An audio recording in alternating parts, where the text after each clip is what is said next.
আজ খাবার দেওয়ার সঙ্গে সঙ্গে দেখি এই দ্বার কাকটি এসছে। আর এরা তো প্রতিদিনই আসে, এখন আরও বেশি আসছে জানেন। এদিকে সমস্ত কাজ সেরে বসিয়ে দিয়েছি চা। এখানে একটু আদা গ্রেট করে দিচ্ছি আর সঙ্গে একটু চিনি। আমি একটু আদা চাটা খেতে বেশ ভালোবাসি। চা কিন্তু অনেক রকমভাবে খাওয়া যায়। আমি যেরকম আদা চা খেতে ভালোবাসি, ঠিক তেমনই লেবু চাটাও ভালোবাসি। মাঝে মধ্যে একটু আলাদা আলাদাভাবে খাওয়ার চেষ্টা করি। যেমন প্রায় দিন দুধ চা খাই, ঠিক তেমনই মাঝে মধ্যে একটু লেবু চা, তারপর একটু আদা তেজপাতা দিয়ে চা বেশ ভাল লাগে। কিন্তু আমার কিন্তু চায়ের প্রতি একটা আলাদা টান আছে। আমি চা খেতে খুব ভালোবাসি। যারা টি লাভার আছেন তারা এটা বুঝবেন। দুধটা চালে বসিয়ে দিয়েছি, কিছুটা দুধ কেটে গেছিলো, সেটারই ছানা করে নিয়েছি।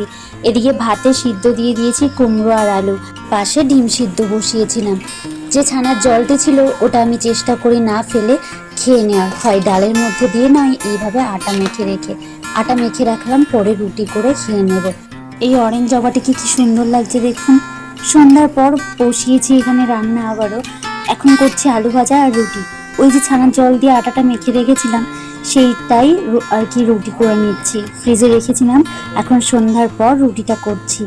রুটি কিন্তু আমার খেতে খুব একটা ভালো লাগে না, তবে বাবানের পাপা মাঝে মধ্যে যদি একটু রুটি করে দিই ও বেশ ভালো খায়। তবে আজ আসি, কথা হবে আবারও তোমাদের সঙ্গে নতুন একটি ভিডিও নিয়ে।